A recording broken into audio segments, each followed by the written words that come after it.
It's the first time I noticed, one, the musical number out of nowhere, and two, all of the people looked really embarrassed. Like, they were doing the actions, but their eyes were screaming.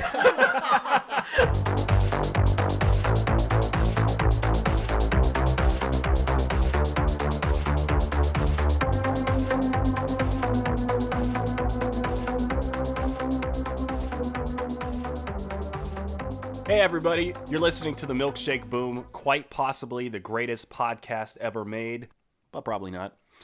I'm Robert. With me as always is Christine. Hello? Rejoining us today is Jose Rivera. What's up, what's up?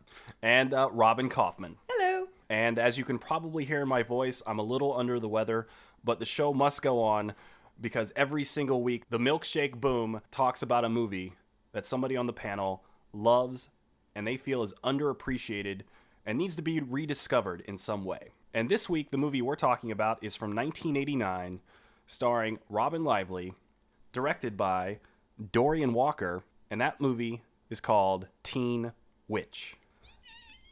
And as you can hear, this is your pick, Robin. Yes. So what's your connection with this film? Why did you decide to bring this film to the table?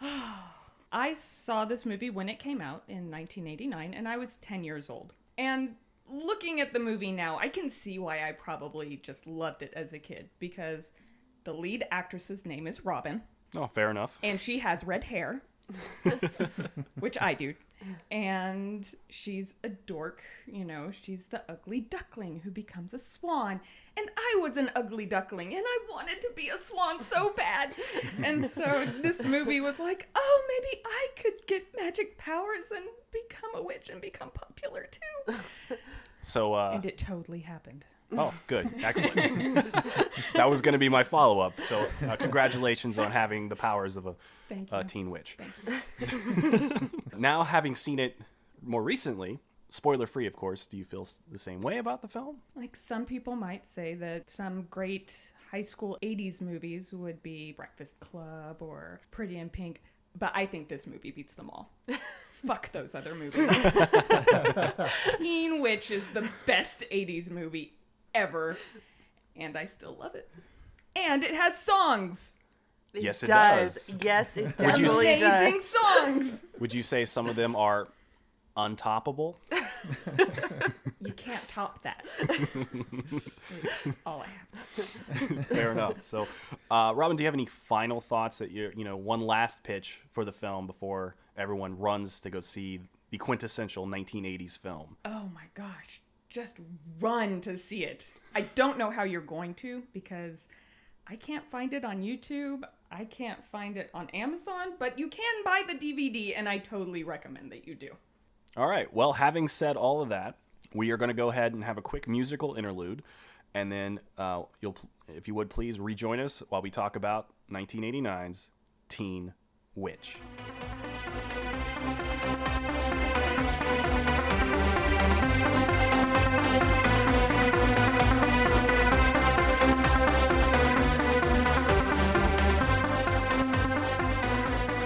Welcome back to the MILKSHAKE Boom, everybody. I'm Robert. Rejoining us is Christine Carstairs. Hello? Jose Rivera. Hey.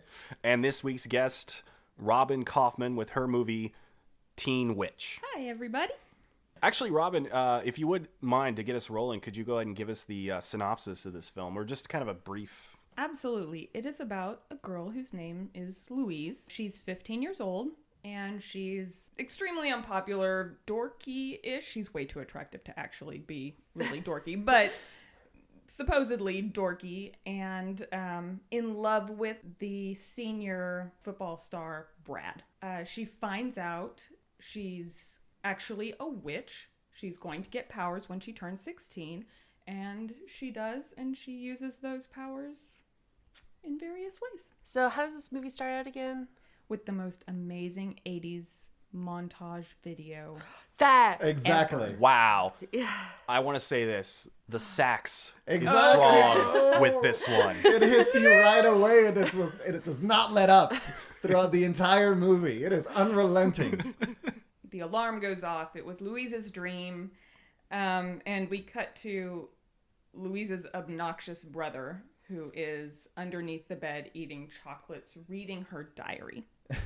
This kid. I am going to be a terrible person for a second. Are you going to say that he's the most unattractive child you've ever seen in your life?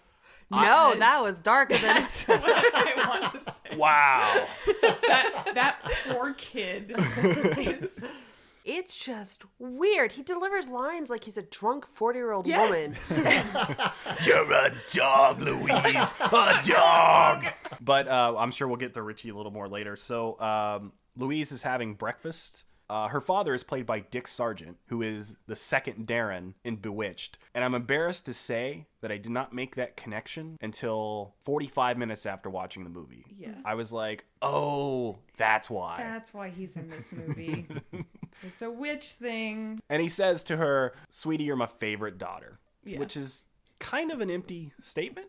I'm your only daughter. Yeah. And right in front of the sun. That you know of. Wink, Yeah, wink. that's what I thought too. Oh my What God. other family do you Extramarital have, affairs. Dad?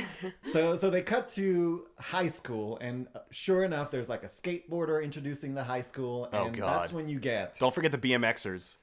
That's right. The BMX bikes were the biggest thing in the 80s.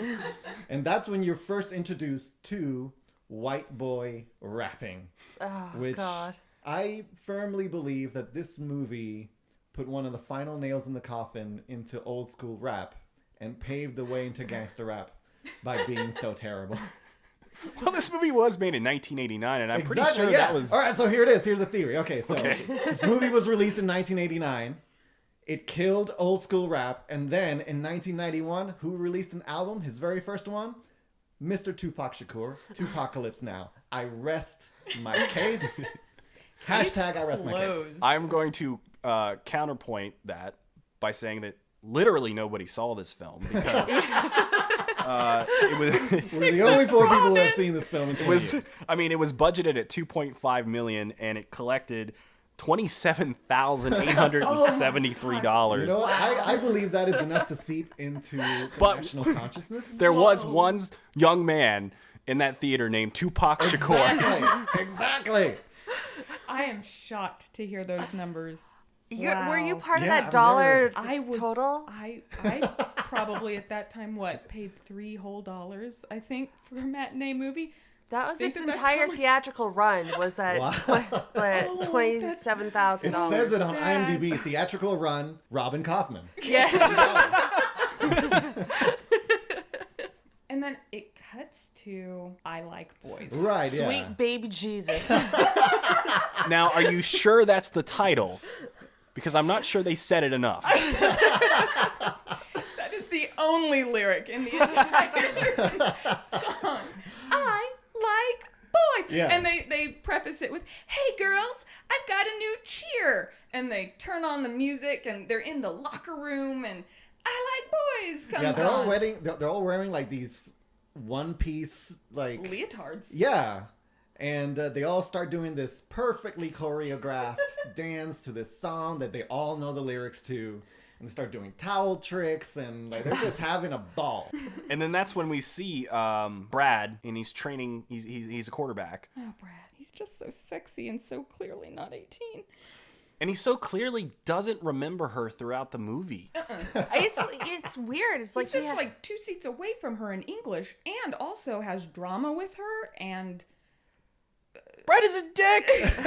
he has like one is person Well, amnesia. he's just I think he's just sort of clueless because like Mr. Weaver reads that page of Louise's diary in front of him, and it's completely about Brad.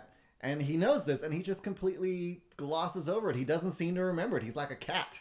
I think anyone who I think he has brain damage. It's weird. from the football. Yeah. It's like, because he has lots of big interactions with her. He sits next to her. There's that weird wet dream confession thing in a classroom. You would remember that in high school. Yes, My God. I was going to say that. He almost kills her with his car. That's where you find out that he doesn't know her name. Like when he runs her off the road, he's like, so sorry, and she's like, Louise. My name is Louise. Are you okay, Louise? It's just like specific one person amnesia. It's compulsive and He's weird. just not that into you, Louise. Despite all your teen witch powers, Brad cannot remember your name. Okay, so after that, she gets to do a scene for this tryout with Brad. Exactly. They are partners. So that means they've rehearsed this before. So Brad has no reason not to remember Louise. They're in the same class. Exactly. They're in the Several same of the class. They same were paired up classes. together and they've done the scene before. But now they're doing it in front of, I guess, the casting director for the play. They're all finalists for these parts. Right. And she's doing this scene with Brad, and he's wearing these like spray painted silver football pads. They're supposed to represent, Armor. I guess, armor, yeah. Yeah. And it's a very romantic and intense scene. She sits on his lap at one point. He can't remember her name. They are so close to actually kissing that you're like, oh, come on, I want to kiss your breath so bad. I'm going to jizz And in then my pants. some asshole in the... Oh my God, it's happening. Go. What's your name again? Okay, so she doesn't get the part, and while riding home from the most crushing experience ever, she gets hit. Does she get hit? No. No, she gets... just run off. The Yeah, road she gets run off the road. by Brad as Brad and Randa were making out in his car while he was driving. He's really apologetic. He's like, "Oh my gosh, I'm so sorry. Let me take you home, please." He's taking Randa home, who lives across the street. That's right. Get in the damn car. She's like, no, I'm fine. Just leave me alone. It's an assisted suicide attempt, or what would Yeah, you call it? Yeah. Like, Right. A failed a suicide failed attempt. suicide attempt. He doesn't react to that at all. No, he does That's a not cry find for it help. funny. Brad is an asshole. Louise goes to see Madame Serena. That's the tarot card reader, I guess, palm reader. And so she starts to do a palm reading on Louise and kind of has a, whoa, wait, what? Like she starts off with the whole, oh, you like somebody. You're 15, of course you like somebody. But they don't know you exist. And she's like, can you tell who I'm going to marry and have kids with? And that's when Zelda looks closer. I'm sorry, Madame Serena looks closer at her palms like, you're not a mark. You're one of us. At that point, I'm like, is this like a girl version of Teen Wolf? Which it was. It was. We looked it up afterwards. I'm like, yes, it Funny you was. should say that. Yeah, it was originally pitched as a female version of 1985's Teen Wolf, and then they just end up reworking it to this masterpiece that we're talking about now. It is a masterpiece. By You're the saying way, that sarcastically. But this is the greatest movie ever made.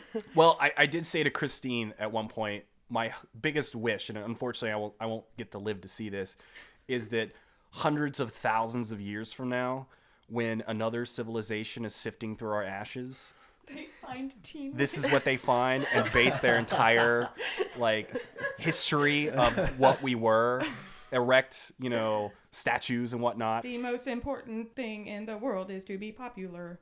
Right.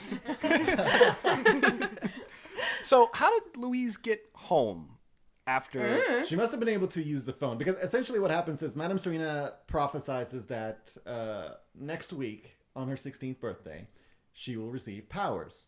Cut to next week, her 16th birthday. Right. They're sitting in their living room and there's this giant birthday cake and it's just her immediate family. None of her friends have showed up. Randa is having a party on the exact same day that Louise's birthday party is happening. And that's the only thing that might possibly be mean that she's done. I'm going to put a pin on that because I feel as though that may have just been coincidence, but this next thing that she does, quite possibly the most villainous thing that she does, and that is to set up Louise with her cousin. When Randa's cousin shows up at the door, Louise is just such an asshole to him.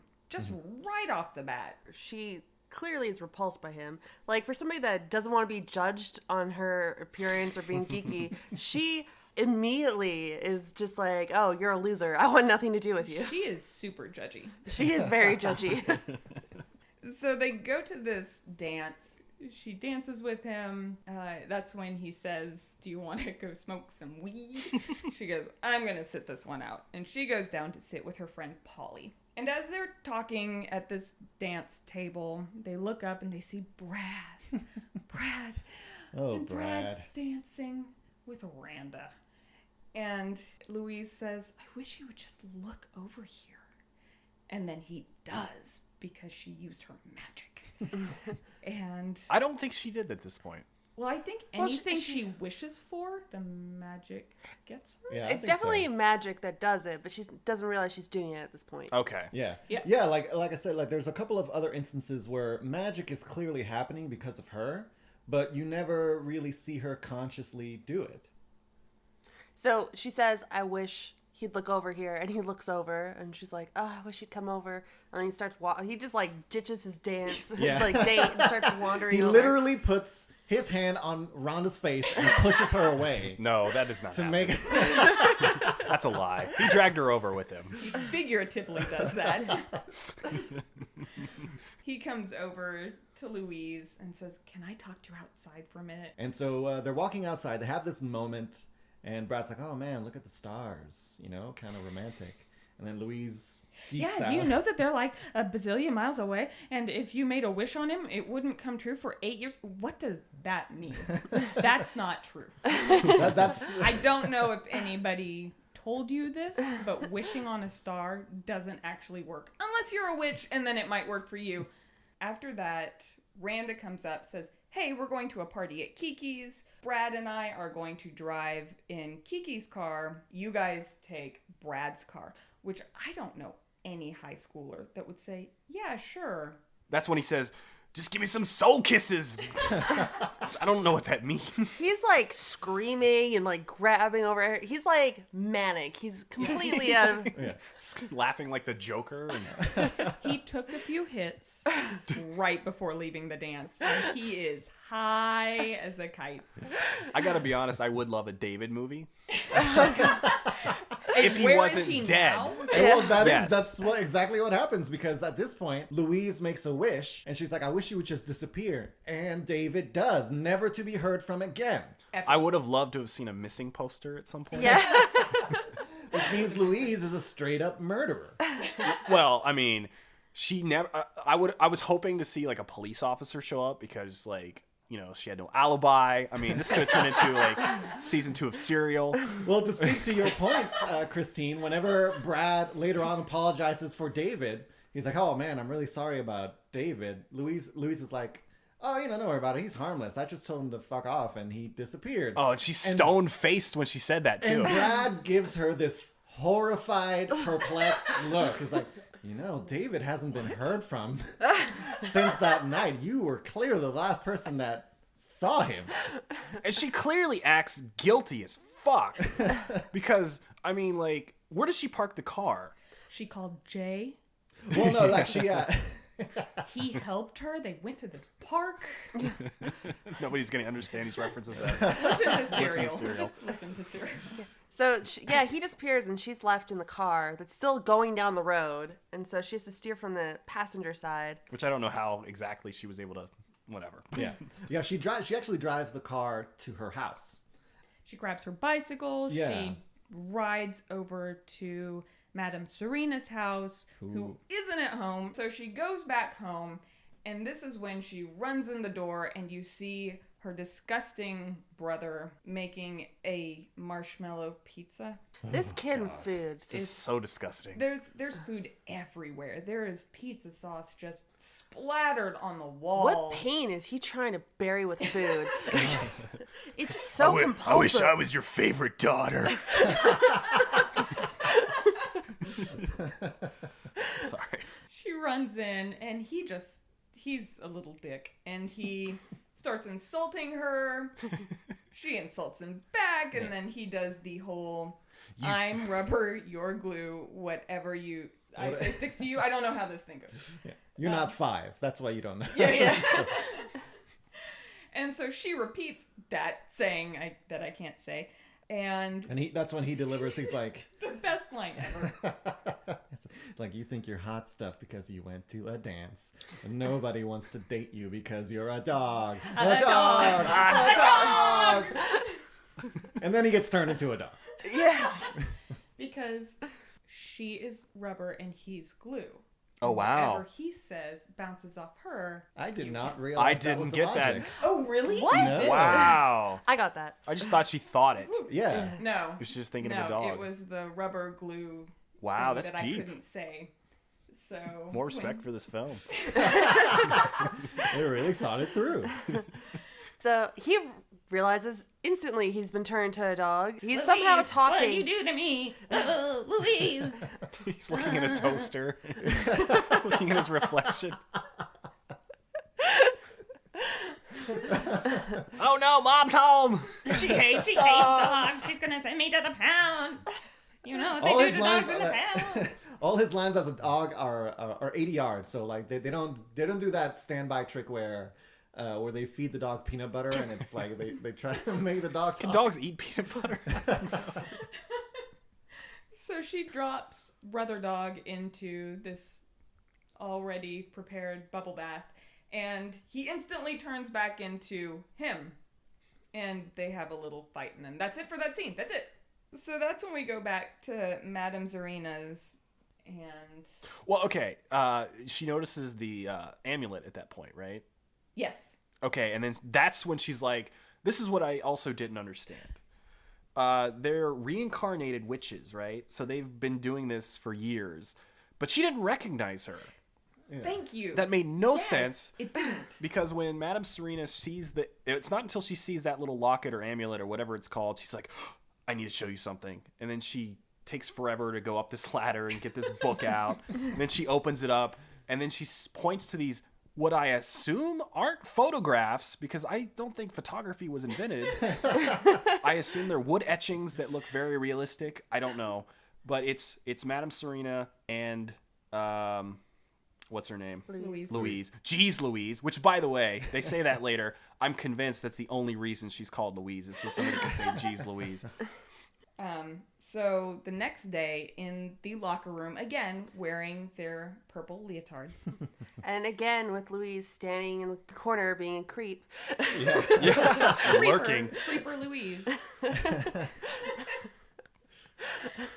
She casts this spell, this truth spell, so that those three girls have to tell the truth no matter what. So all three girls now are telling the truth to each other. Yeah, and the claws come out. That shit got dark fast. Went from roots to like your alcoholic mother. See? I told you. The movie's dark. At some point, they're having their tutoring class. You can tell he feels something is up as he's creepily led into this bedroom and forced to sit on the bed next to this weirdo. And it's lit up like the red light district. What was her excuse to the father? Let's see. She was exercising earlier. Yeah, and she's given now. And she's about to exercise Her later. excuse keeps changing every time somebody walks into the room Yes. and asks where Yeah. the And hell Brad, John's at that point, he must be thinking to himself, what the fuck is going on here? First, the cousin's missing. Now she's isolated him in the room. And his last question is probably, what is her name again? That would be his last thought. His last words as she's stabbing him to death. What's your name? But, and then, Well, yeah, I think we can just quickly, like the reason that Brad's there is Madame Serena has given her this powder to do a love spell. And she's starting to do it, and then she sort of chickens out. She actually has to say his name in this love spell. She's she is sitting next to him on a bed, muttering to herself in Latin. In an already creepy situation. Oh my god. And he's like, wait, what do you say? What's going on? What do you wish? Huh? I wish Brad Power would. What do You you wish I would have did what? This guy, man. And then she's like, nothing. Decides not to do it, gets up, opens the closet door. You see all of these chairs stacked up. Reminiscent of Poltergeist. Don't ask Brad about the chairs. Okay, so they're in English, their English class. Her purse gets knocked on the ground by the English teacher asshole. Yeah, Mr. Weaver completely douches out and just knocks all of her stuff to the ground. And then he decides to go through the contents of her purse loudly to the entire class. Yeah, including mentioning, like, pulls up a birth control pack. He's like, birth control? Birth control pills. Everybody goes, ooh, you're a responsible adult. Oh, is there a condom in there too? You're making responsible decisions about your sex life. And then after everybody goes, ooh, it cuts. And, Well, she has the oh, yeah. stop doing this or you'll be sorry kind of thing. You're Yeah. like, what are you gonna Direct do to me? threat. Again, she looks him dead in the eye and she's like, you better stop. So then it cuts, and then she's making a voodoo doll, as one does. I didn't know witches did voodoo. Is that like they cross? Witches can do everything in this movie. Yeah, fair enough. Okay. I also like when she's making the voodoo doll, she strangely knows what he's going to wear. Yeah. Every piece of clothing. And the blue underwear. Yes. She had the boxers. How did she know down. that? Again, dark movie. So she brings the voodoo doll into class the next day. And as Professor Asshole is giving his lecture... Is he a professor though? You're right. I'm sorry. Sorry. Senior English teacher, asshole.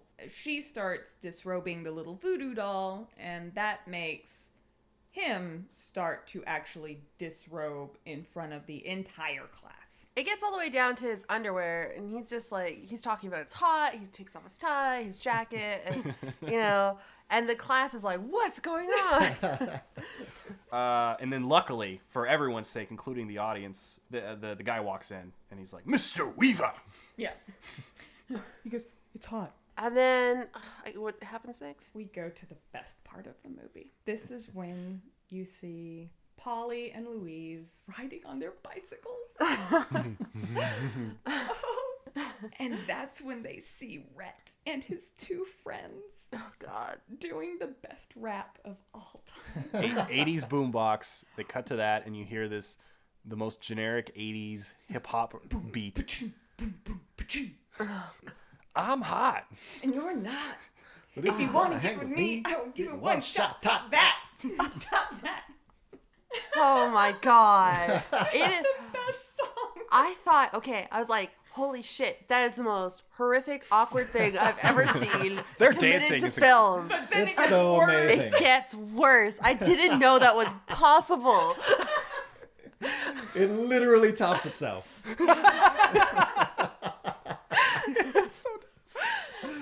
So continue. So then Polly watching this is like, oh, I'll never be that cool.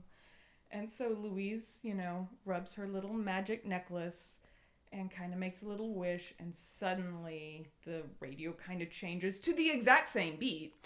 I don't know why the radio needed to change, but Louise gets this look in her eye. She takes off her awesome hat, leaves it at her bicycle, and then starts to rap. Yeah.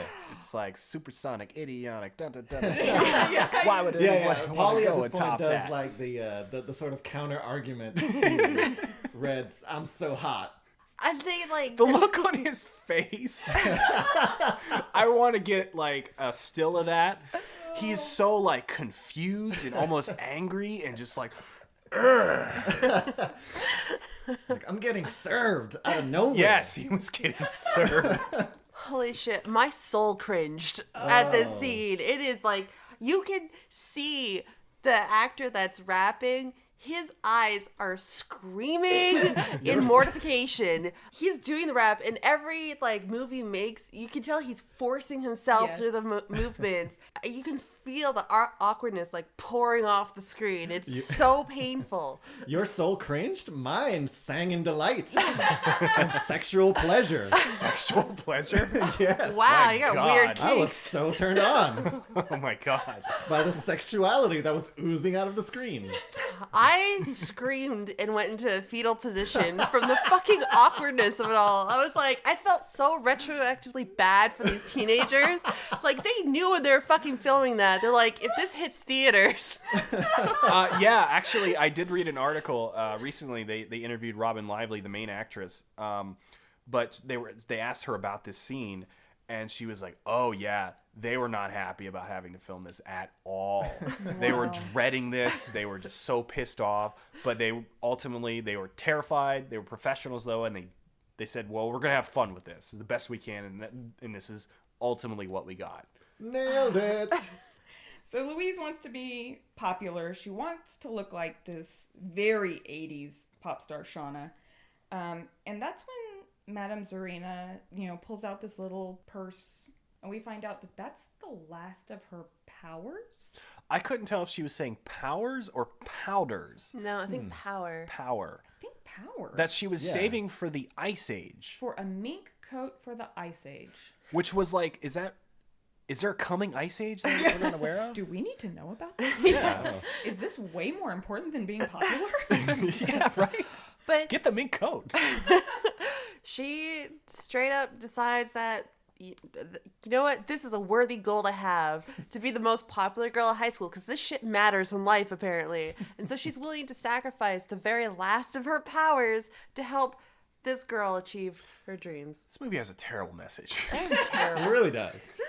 So she and Polly, Louise and Polly, go to Shauna's concert. They get backstage. They're watching Shauna in her 80s awesomeness. It was funny because the friend points to, obviously, like, her face is registering nothing. She's like pointing off stage, look at the crowd. Poor actress.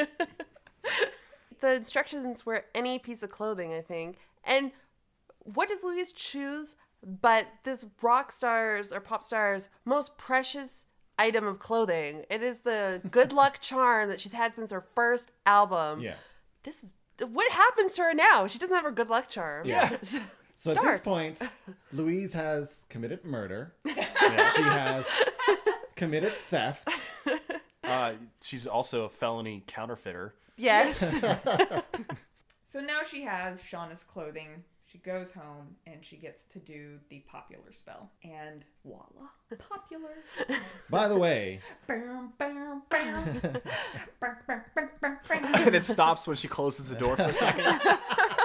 So we get into this montage where you get to hear the amazing song, I'm the Most Popular Girl. Yeah. I don't know if that's the name of the song, but that's pretty much all they say. she comes down from her room to go to school and immediately ditches her best friend to go hitch a ride with Brad and Randa. And Polly is like heartbroken. Mm-hmm. She like tries to wave and she doesn't wave back. God, Louise is terrible, you guys. She's a total dick. And also, why does her spell not work on Polly? Yeah. It's so selective. Good question. Yeah. Yeah, at some point the montage ends and Brad You're in the parking whisks lot. her away To the rape house. into this secluded This Texas Chainsaw house. Massacre. Yeah. Looking like, what was that place? A dilapidated house Clearly not up to code. surrounded by sunflowers. There's like at the top rusted of a hill. nails all over the house. No furniture. So Brad is leading her up these stairs, leaving pieces of clothing. Yeah, he's stripping. Oh yeah. Yes. He's playing it so coy. He's so cool, you guys. Brad is so cool. Oh, Brad. And she dutifully follows up the stairs, follows the little trail of clothing until... While taking off her own. Yeah. Like, Yeah. she sees his shirt laying there, she takes off her jacket. She's like, I'll start stripping too. He's like leaning back on the wall. Sup. The light is just right. Oh, it's so 80s. I'm being cool against a wall. Pose. And he's so dreamy. And let's talk a minute as, they get down to business. Let's I'm just say. guessing, does Louise lose her V card at this point? I think so. I would say so. I would say so too. Later on, they make it seem like she didn't, but this entire scene is soft porn. Yes. Yes. I was like, okay, this is going to be like, they're going to kiss or whatever. And then tongue, like, Oh, yes! yeah. Brad was rocking Like, the this tongue. is not a stage kiss. They are going at it. The saxophone players flares up in the background and it's... It is on. They cut to Madame Serena, and she's like, and then he kissed you. And she's like, how did you know? And she's like, I see everything. Oh my God. Right? That moment of realization, I'm sorry. Okay. Did she not say that? She did. Yes. That's totally fucking did. dark as shit. I told you this movie is incredibly dark. So he asks her to prom, and you're like, really? Wow. And Brad goes, yeah, I mean, why wouldn't I want to take you? You're the most honest, real, non-lying, Yeah. He lays it on thick. truthful person, and that is the most important thing to me. So yes, that's why I want to take you to prom. She's like, no, I can't go to prom with you. Don't ask me why. And runs away. She goes back to Madame Serena's house and wants to reverse the popularity spell. Is the way to get rid of the spell just to believe in yourself? Well, yeah, that's the thing. It's never really made clear. Like, Madame Serena delivers what I believe to be the pivotal line of the movie, which is the real magic is believing in yourself. If you can do that, you can make anything happen. Bullshit. That's such bullshit. Aw, you guys are so cynical. Just like that line coming from that character is double bullshit. But she delivers that line, and then they don't really address how to reverse the spell, really. You know, like the next shot is prom. Yeah. Well, the next shot is that guy dancing at prom. That like guy in the red shirt, I think it is. He was dancing at the last prom too. Like they obviously shot that on the same day or back to back. He's wearing the same shirt, having the same seizure on the dance floor that he was the last time. These are my dancing clothes. So in walks Louise and Madame Serena. And this is the point where I'm like, okay, does her necklace hold her power? Like, is her necklace the source of her popularity right now? Because she goes out on this dance floor.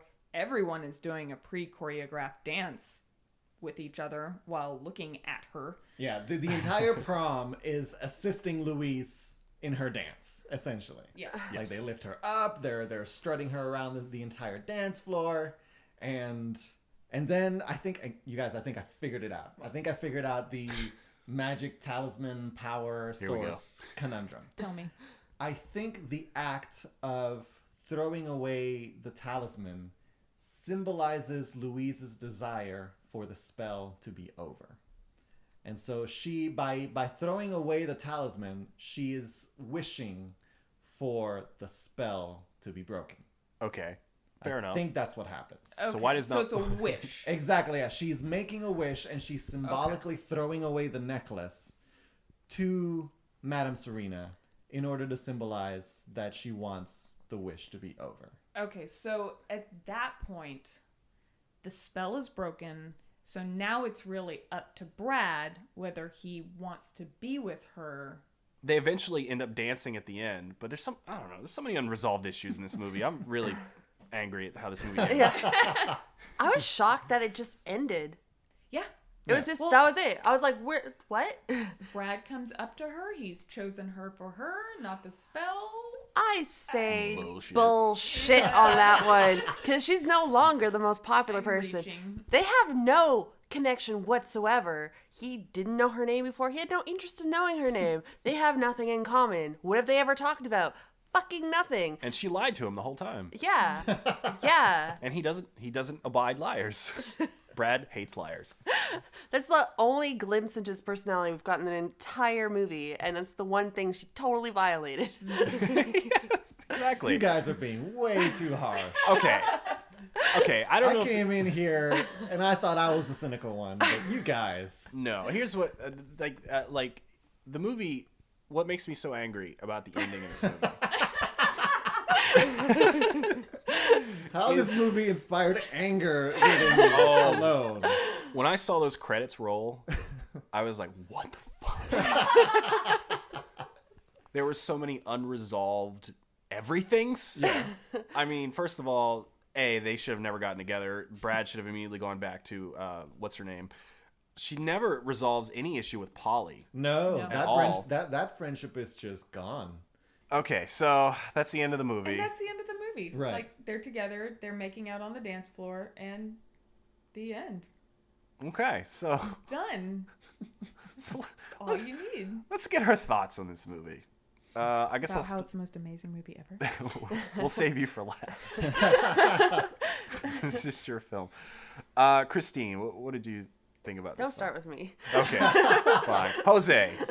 I enjoyed this movie a lot more than I thought I would. If I had to give it a rating, I would say again, I would say 7.5. I enjoyed myself watching this movie. So obviously there's still some unresolved issues there, but overall, I actually enjoyed this movie a lot. I'm so glad that I saw it. I mean, really, you can't top that. You guys, come on. Top that alone. Yeah, I mean, I'm absolutely glad I saw this movie. As a piece of 80s iconography, you can't even fathom the fashion in this movie. You don't, your head will spin about what's cool, what's not. It's a cultural artifact. It's legitimately mind-blowing in parts. It's a movie. I mean, I would say honestly that the movie does peak after Top That. I mean, because you cannot top that. And then, the movie just resolves itself eventually. What I'm finding out doing these, honestly, is everybody in every movie is a terrible person. So far, we've done these, and everybody is really bad. I don't know why people watch movies, because everyone is awful in them. But having said all of that, I would give this movie probably a 7 out of 10. Okay. Yeah. That's respectable. Yeah. Oh, that's Wow. pretty. Christine? Here we go. Well, no, okay. I did like this movie. Top That is a cinematic experience I had to know. So I am very glad I watched this. I got into the story. At first, it was a little rough, and then I got into it. I don't know. It had great some actors. I loved Zelda from Poltergeist, and I don't know. I 6. Oh. That's pretty good. Yes. I am really Yeah, it's 6 because it was great. I don't think I'd ever recommend this movie to somebody. I'd be like, go look up Top That, and I will be sending that randomly to people for I think the next year. Oh, I would recommend this movie to everybody. Everyone needs to watch this movie at least once, just so that you can get the full flavor. So I've been talking about how much I love this movie. And I love this movie because I saw it when I was 10. So it holds that little place in my heart. But as an adult watching this, it's a terrible movie. In reality, Wow. I'm so glad I'm forced 3 people at least to watch this movie. But it's not actually a great movie. It's funny. And it's fun for me, but I don't know how much other people would actually like it. Okay, so we're going to go to the plugs of this today. Robin, do you have anything you'd like to plug or tell anybody about? I have Twitter now. Mhm. I am at Robin J. Kaufman, and I've tweeted once. So, woohoo! I Making am progress. moving up in the Twitter world. Are you gonna find Brad and tweet at him? I'm so gonna find Brad. I feel Oh, like God. I feel like you God. have to. Oh, Brad. I feel like that should be your second tweet. Oh, Brad. Do you understand Twitter at this point? I think so. Okay. I write things, and then people see them. Right? Yes. Only the people that follow you see them, though, unless they Right. check your Twitter. Or unless you get... Anyway, we're not going to teach people. Yes. Jose, what about yourself? Well, you can check out all of my art stuffs and all of my drawings and animations over at thevictoriousbullet.com. And I'm going to be making a design based on our first episode. It's going to be a Snatchy Hobo illustration. Oh, my God. Hopefully we can get that on a t-shirt at some point, but it should be pretty amazing, you guys. So be on the I'm lookout so for that. excited. So you're willing for me to put this on the record that this is going to get done? Oh, well, I'm doing the drawing either way. Whether Yeah. or not it makes it on the t-shirt, we'll see. Okay. But excited to see I'm making that drawing. Oh, I can't Wow. There's no way I can't not make that drawing. Snatchy Hobo. wait. I have That's to see amazing. this. Stay tuned for that, ladies and gentlemen. Christine, Yes. what about yourself? You can find me at escapingwestlawn.com, or you can follow me on Twitter at DSLR_girl. And yeah, tweet at me. I'll say hi. And as always, you can follow me on Twitter. I am at Robert J. Haynes. That's Haynes. Or better yet, you can follow the Milkshake Boom. That's at milkshake_boom. Or you can go to our website, themilkshakeboom.com. We post a lot of updates, things like that, little bits of information. We might even be posting a little promo video. Ooh. So I might put that on the record too. So stay tuned for that. That should be interesting. Have a great week, everybody. I'm Bye. hot, and you're not. But if you want to hang with me, I can give it one shot. Top that. Top that.